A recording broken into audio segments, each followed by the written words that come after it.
Hi guys, welcome to another episode of TC Talk. My name is Therese and thanks for stopping by. So I have another awesome interviewee with me today and his name is Nathan Hill. So say hi Nathan, thanks for joining me today. Hey guys. Yeah, so Nathan is an Australian filmmaker based, I guess, in Melbourne, Victoria. Is that right? Mm-hmm. Yes. And I do have to thank Trish Devishna because I did do another interview with her a while back, and she did recommend you to that I interview you because you probably you have so shout out to Trish. I hope you're doing well with your yoga business and everything. But yes, I think you guys have worked on some projects together. I think there's one called The Revenge of the Gweilo, which that's our big one. Yes. So yeah, we'll be getting to that. But why don't we start at the very beginning and say, how did you get started in the filmmaking business? How long have we got? We've got plenty of time. I'm editing this. I'll refine it, but I think I'm really kind of, in a nutshell, kind of born into it because I had an uncle that was a chief carpenter. So he was already like on all the major sets when I was young. And I had another uncle that technically opened the first video store in Victoria, which would have been about 1979, 1980. So always had films at my disposal for free. And then I had a grandfather who was projectionist in the war for the corps. So 8mm film projectors was kind of always in the house. So yeah, it's in the family. I got another great auntie who was a Broadway actress who actually lived some parts in Africa. So yeah, it's in the family. Did you start as like an actor? Yeah, started out on the stage, feeling sort of more comfortable there than I had sort of anywhere else in other areas of my life. And then that sort of progressed to filmmaking. But I always, in the early days, whatever I acted in, whatever money I had, I would save and then use that on something that I would shoot. So it was kind of reinvesting all the time. And then eventually got to film school and did 5 years there and kept acting as well. But yeah, sort of back and forth because I'm technically writer, actor, producer and director. And I work in casting as well. And I've also published books. I'm an author as well. So like it's really a lifelong thing now.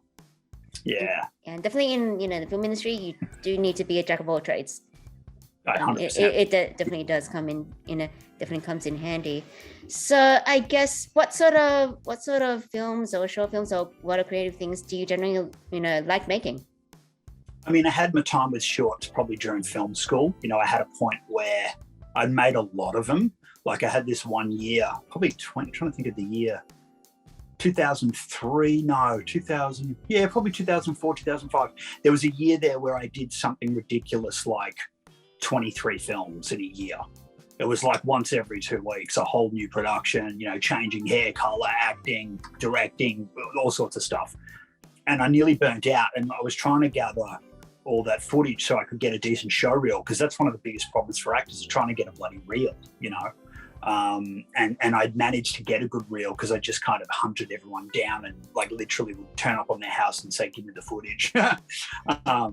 And so that was a big year. But then I reached a point where I was really serious about features. And I thought, well, if I just do features or announce I'm only doing features, then that's all I'll do. And I don't care if it's only going to be 1 or 2.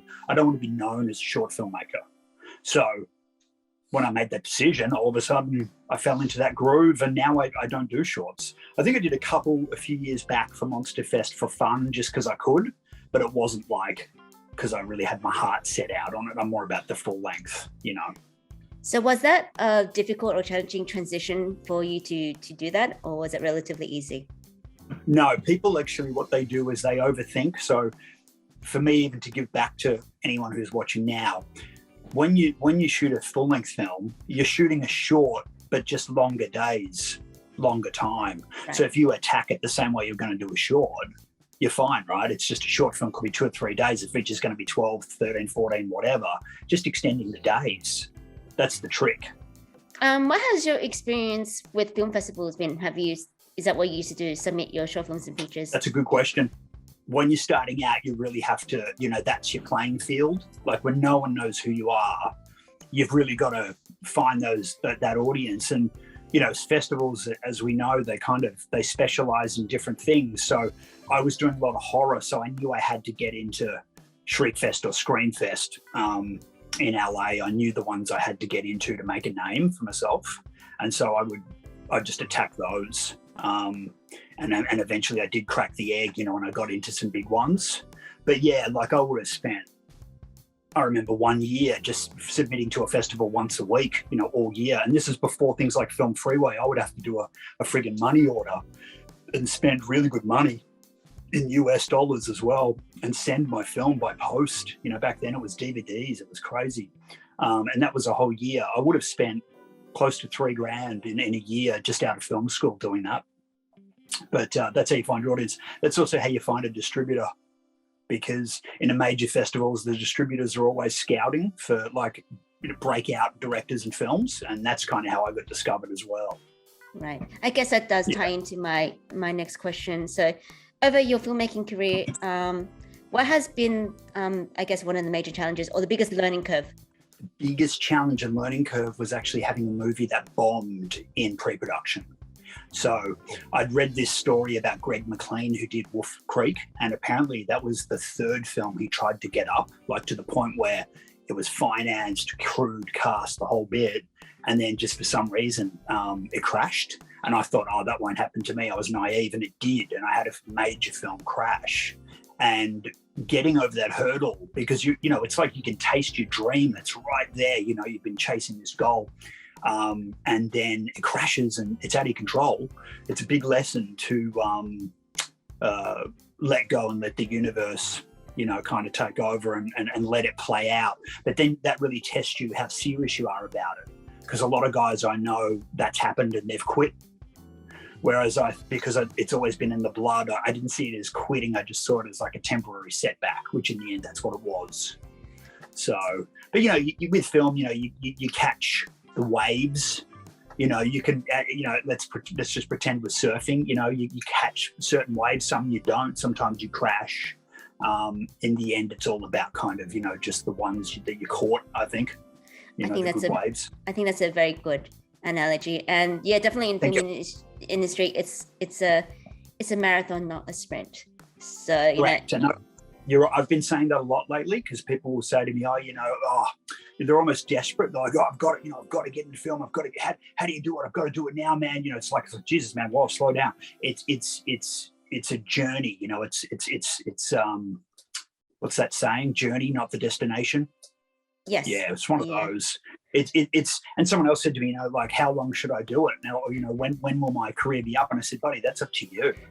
Acting is as long as you want to do it. Any actor at any time. I just saw a thing with Jim Carrey, him saying, he's finished. He's deciding to do that. You're not, so no one's forcing you. And that's the other thing with independent film as well. No one's actually forcing you to do it. So as soon as you say, I'm going to make a film, it's like, okay, well, good luck, man. You don't, unless you've got a pre-distribution guarantee, you really, you excuse the French, you're pissing in the wind. And one thing that annoys me, I think, is kind of the guys that say, I'm making a feature. And I'm like, well, where's the script and where's the schedule? And prove it to me. I can waste so much time talking about what, someone's going to do. And actions speak louder than words, and I've just bagged, as you can probably tell, I've just bagged my 10th feature. And that's because I've been working hard. I would have loved to have gone out and partied more and drank more and do all those things I used to do, but I had to make a conscious decision to sacrifice. Yeah. With anything. That's like anything, yeah? Yeah, but, it's all about knowing the long term and knowing what makes it worthwhile. I think it's all about how badly you want it. Definitely. Yeah. So what have you seen have been some of the changes in the filmmaking industry in Australia? And where do you see it going and what are your general thoughts?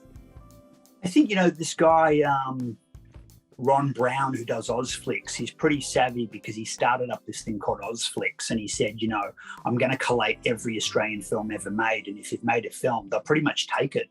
And at that point, I kind of reached out to all my indie friends and I was like, man, get that film you've got that's sitting on your shelf and get it on Ozflix, because it's a platform for free, which is ridiculous. and it's kind of like a video archives. Like you've got to think long term. Like to me, it's like, let's just say, you know, touch wood, you know, something bad happened to me or the filmmaker tonight. Where the fuck do I find their movies? You know, then we're not going to find them on the shelf, you know, shelved away somewhere. You know, you've got to get that content out. So when you've got platforms like that, there's kind of no excuse. You know, to me, that's like step number one.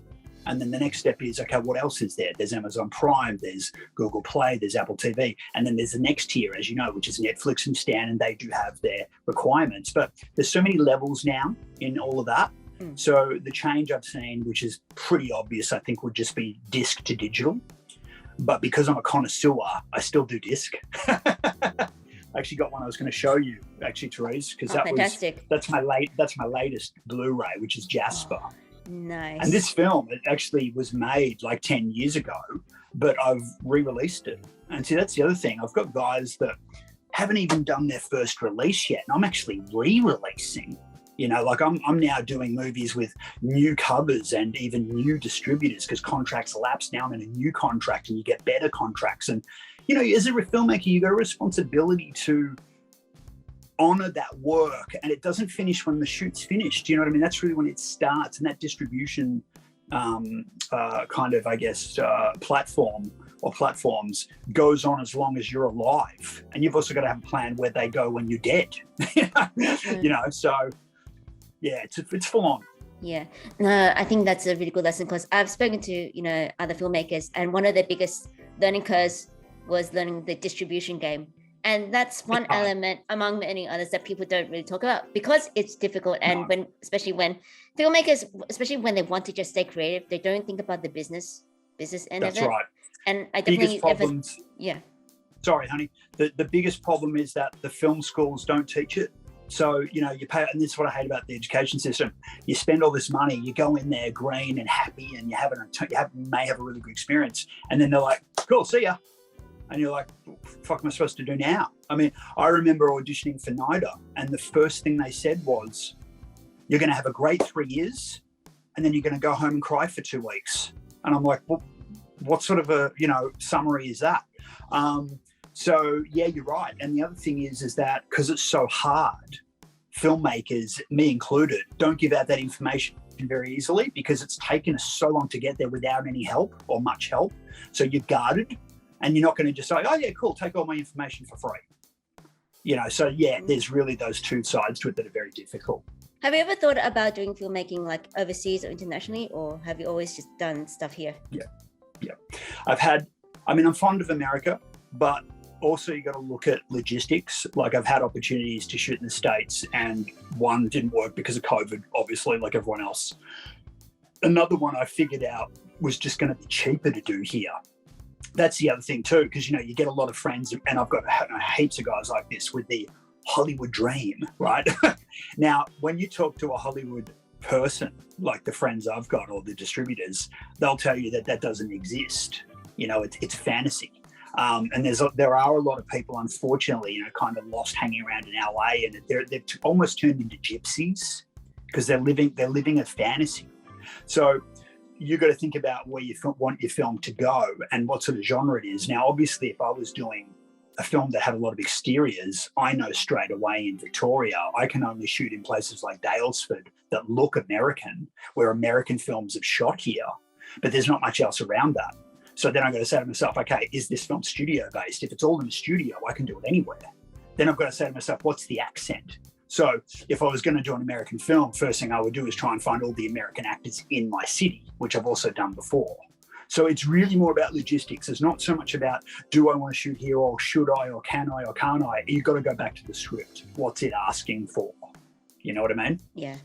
So I think, one of the things I've realized over my filmmaking is, my personal filmmaking is, if when you make something, it's always easier to write with the intention of making it a reality. That means making it as practical as possible. And I think that's another lesson that a lot of filmmakers miss, because you've hit the key word there. It's what's practical, and also don't overextend, because if it's not Star Wars, then don't pretend that it is either. You know, like you've got to, I think I honestly can say this to you, like I don't pretend to be something I'm not. I shoot within my realm, and I'll say to people, this is what it is. And if you don't like it, don't do it. So like if I'm pitching someone, I'll say, this is what it is. If you love it, do it. If you don't, actually, please go away, because, you know, it's got to be synergetic, you know? So, yeah, I think be yourself and be honest and just say what it is you're doing, and you'll find your peers anyway. They're there.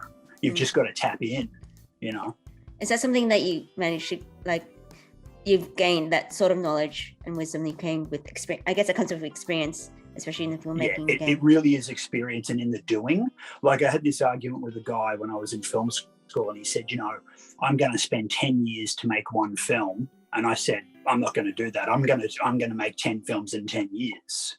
And I know now I made the better decision, because by the time he gets his shit together, we've evolved. You know what I mean? Even the idea is probably out of date. Whereas the whole time I've been filming, even in low budget, I've evolved. I now can do a film in every genre. I know my strengths and I know my weaknesses. I've worked with 1 billion people, you know, and I've built a name over that time. So that's a better decision. Also, even like you look at movies like the new James Bond and Top Gun, think about how they were up against it. They had to wait 2 years before they could release those films. And James Bond was definitely going to come out, and if it wasn't timeless, you could see that it was a little bit dated. Top Gun nailed it because it wasn't dated. It felt fresh. And I think that's why they released that after Bond. But that's just an example, like timing, you know, things date real quick. Same with cameras, you know, in 6 months, whatever camera you're shooting on is going to be obsolete. That's why I don't buy cameras, because I'm just going to waste my money. I'll hire a DOP that's got the latest camera. That's how you do it. Yeah. And no, it's a story that remains timeless, not the technology. Yeah, exactly. And distributors say that as well. They actually don't care what you shoot on. The first thing I'll say is it a good story? Do I like the story? They don't care what you shot on. They really don't care. You can upscale, downscale, what you can do all that later. Doesn't matter. Just, is it a good story? I mean, Netflix have got certain specs that you've got to have for the deliveries. That's fair enough. But indie film with just a digital destination, it doesn't really matter too much, as long as it's, well, I guess it's got to be 1080p, 2K or 4K, you know. It just, is it a good story? Yeah, that's number one. I know a lot of, you know, filmmakers and people in the industry that were very heavily affected by COVID. And was that the case for you? And how did you manage?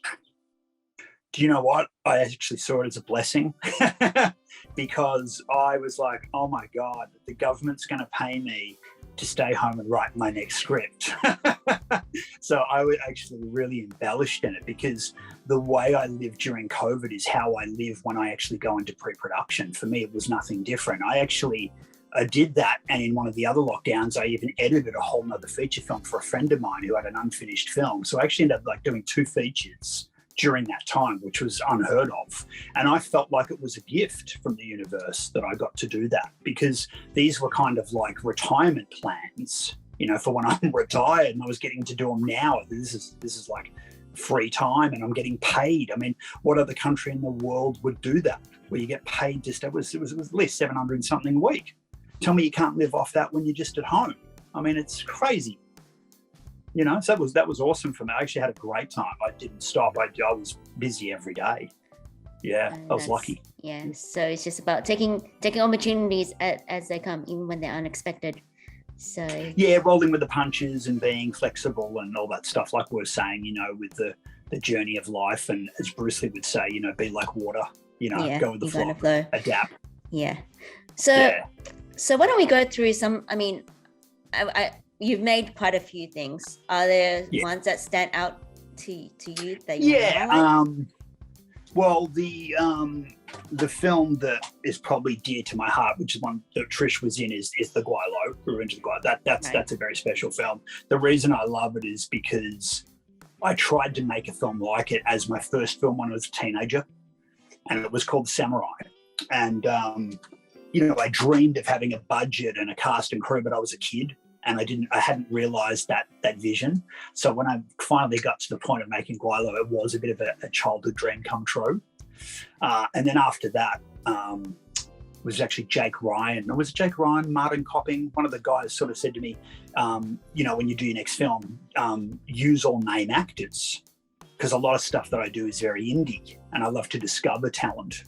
And I said, okay, I'll try. And then I made Colorblind, which is this one, which has got Jane Badler. Oh, it's a huge all-star cast. You'll know everybody in it. And it did really well. But the interesting thing was that I found was I enjoyed it, but I kind of enjoy doing the indie stuff a bit more. I did like the commercial aspect of it, but I found my heart's a bit more in discovering talent, you know? And you know, I give myself credit for that as well, Therese, because there's not a lot of people doing that. There's a lot of people, there's a lot of filmmakers here, particularly here, they're very self-centered. They think they know what they have to do. There's too much should, you know, like I just hate those words. You know, it's like you shouldn't have to do anything. You just, I guess my point being, I don't want to be like the norm. You know, like I've got this saying, you know, if you're not doing something different, you're not doing anything. So, you know, I'd rather go out as, you know, an indie guy that kind of wrote his own rules book, did his films his way and discovered a whole bunch of beautiful people along the way and actually gave them opportunities as well. Because I've met some incredible people where I've just thought to myself, my God, if I don't put them in a movie, it's a sin. Like really good talent that this country's just completely ignored. And I've seen people fade away and collect dust and cry and quit and run away and disappear many, many times. So I guess I want to be an ambassador that I'm about the win-win. Like I'm getting my film and they're also getting their opportunity. You know, that's what I'm all about. Yeah. Yeah, I think that's a very important lesson because I think especially in Australia where you probably heard of the tall poppy syndrome. 100%. Yeah. That's exactly what I'm talking about. And I hate it. And I can smell it. I can see it a mile away. I know it when it comes. It drives me insane. The worst part is knowing, like if I had to name drop or really, you know, put someone in their place and say, you want to compare CVs, you know, to a tall poppy, I would smash them. But I'm humble. I'll keep my mouth shut and I'll just watch them and I'll go away and I'll think I'm not going to work with them. You know what I mean? Like they don't realize they're shooting themselves in the foot when they do it. It's really annoying. And, you know, a wise man said to me once in Melbourne, particularly, there's only working class and middle class. There's no royalty here. You can think it, you can pretend it, but there's no royalty here. So I don't know where they get this self-entitlement stuff from. It drives me insane. I mean, one of my ancestors is literally the founder of the Salvation Army. Right. So, you know, I'm big on giving, but I don't like big noting. You know, it's and particularly in film. And this leads me to another interesting point. There's a lot of people in this industry that are aggressive. And this really pains me because if you break it down, it's actually art. So as soon as I spot that aggressiveness, I just want to put it away and extinguish that fire because that's not helping a screenwriter. That's not helping a set where there's got to be calm and patience, and do you know what I mean? So yeah, there's some really bad temperaments, and you've got to spot it real quick because you know you can make the mistake where you just love that person, end up on set, and then slowly start hating them. You know, and I kind of, you know, I audition crew the same way I do cast because I want to know who the hell I'm working with. I audition both sides. Yeah. That's very good advice because filmmaking is a collaborative process. So if everybody's not on the same page, then the ship sinks very, very quickly. You're in trouble. Yeah. Yeah. And I've seen it too many times. And the tall poppies and the prima donnas and the, you know, the femme fatales or whatever you want to call them. Yeah. I mean, I've worked with them all. You know, I've been up against it my whole life. And it's refreshing when you do find someone that is kind of pure. That's into it, that's good. It really refreshes you and it keeps you in the game because if it's always the tall poppies in Melbourne, it'll put you off pretty quick, you know. And most people, they dabble, like talent that I've even represented when I've been casting and stuff. Some of them will just do it once and go, shit, that's not for me. That's not what I thought it was, and because they've had the wrong impression. and they'll do a day and go, thanks, man, but yeah, look, yeah, I'm out. Because it's so competitive, as you know. Yes. Yeah, it's full on. Yeah, it's competitive, and all the energy is like, for one, it's because it's competitive, and because the film industry particularly is very small, and then people get desperate. Yeah, that's right. And that's where that, that aggressiveness and all that. The hard part, as you said, when it's so small, the hard part is seeing a newcomer who doesn't realize it's small, and they kind of make mistakes early, or they burn a bridge. Like the amount of times I've had someone sort of say to me, oh, thanks, Nate, cool, I'll remember you in my will, or, I'll contact you when I'm famous, thanks for all your help. And I'm thinking to myself, you're still next door. You didn't go anywhere. Like they're already burning the bridge before they've even done anything, oh God, Therese, it does my head in. It really does. It's sad. Yeah. Yeah. Okay. Yeah. So I guess one of my final questions is, well, what is your advice? And we kind of touched this, but let's be more, specific. What is your advice for upcoming new filmmakers in Australia that want to get into this? I think work the hell out of the script, because again, I know it's boring, but the script's everything. It's all there. It's all on the page, like it starts with the pen on paper or the keyboard.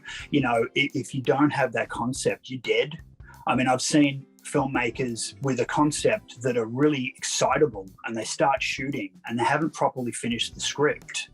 You can't just do it yourself. You've got to get opinions. You don't want too many opinions. You don't want opinions from either those tall poppies we talked about, or people that aren't actually screenwriters. That's the biggest mistake, because they'll give it to their mate or their production designer or their actor. You don't do that. They're not giving the right opinion. Give it to another filmmaker. I mean, I recently was trying to do something, and I reached out to a filmmaker that's in Melbourne. I don't have a fear of that. See, a lot of people, it's very competitive, like we were saying about the tall poppy. It's like, I make my films and you make yours, and so I'm not going to talk to you, and we're competing against each other. And I'm like, mate, do you think in America that like Coppola doesn't talk to Spielberg, who doesn't talk to John Milius, who doesn't talk to, the next guy? They're friends. You know what I mean? Like they've all got a similar vision. It's kind of like, imagine priests that didn't talk. It's like, oh, I'm in my church, and like, you're in your church, and I'm not talking to you. I've got my congregation, you've got yours. It's just bullshit. It's ridiculous. So yeah, don't be afraid, So like I reach out to other directors sometimes and say, what do you think? Other screenwriters get an opinion. You've got to get that script right. Otherwise you're shooting blind. And what happens is you spend more time in post. You'll end up fixing mistakes because you didn't have it right when you started. Same with casting. Definitely. Same with casting. You know what I mean? Yeah. You can't reshoot a whole character if you've done it already. No. You're gone, Casting so important. Yeah. And you don't have to spend a lot, if sometimes you're writing, someone comes into your head, ask them. Just have the courage, just have the guts. I think, as you would agree with me, post-COVID world means we're getting a second chance. If you don't go out there and do your shit now, I don't want to know you. You don't even have an excuse. There's no excuses. So we had all that time in COVID lockdown to write, edit, whatever it is. If you missed it, you lost. Now you're out of COVID. You get a second chance. If you don't do it now, you're never going to do it. That's what I believe. Not trying to be harsh. That's the reality. That's great advice. So what's next for you? Well, what's next for me, if you don't mind me kind of flaunting a little bit of promo here? Go ahead. I want to work with this girl. Do you recognize her? Not at the top of my head, sorry. So this is Katie Ballantyne. She's like massive on TikTok. Oh, okay. And I'm kind of like, I'm not really like a TikTok guy. I'm not a big social media guy, but I know she's huge on there. And she's got a bit of a name. She's kind of like what I would call like the new it girl. There's always an it girl. Yeah. And so I want to work with her. She's doing a bit part on a film that my friend's producing. And I want to do something like a longer piece. So that's the other thing too. Sometimes it's a person that can inspire me, because sometimes it's the idea or it's another movie that I kind of drew energy from, or sometimes it's a person, it's an actor. Sometimes it's another filmmaker. If I binge all Tarantino's films, by the time I've done that, I want to make a film anyway because I'm so pumped. So sometimes it's just people. Yeah. So, and I mean, always in development. I've always got something going. Like right now, I've got like 3 films, one in pre, one in post, one about to come out. So that's what I learned in my film school, is kind of to keep this momentum. Is you've got to have 2 or 3 on the go, and so that's what I just continually do. Yeah. Fantastic. Well, thank you so much for this fantastic interview. It's been great talking to you. Yeah. So, aside from Facebook, where else can filmmakers and other people find you on your socials? I mean, probably nhp.net.au, Nathan Hill Productions, which is also my cap. That'll have all the links. But IMDB, my official Facebook, just Nathan Hill. It's all there. Type me into Google, I should come up straight away. I hope. Great. Yes, so you heard it there. So Nathan Hill, IMDB on his official Facebook. That's where you can find him, and there'll definitely be links to all his works. There's a very large body. So once again, thank you so much, Nathan. And it's been a great talk, and we'll see you next time.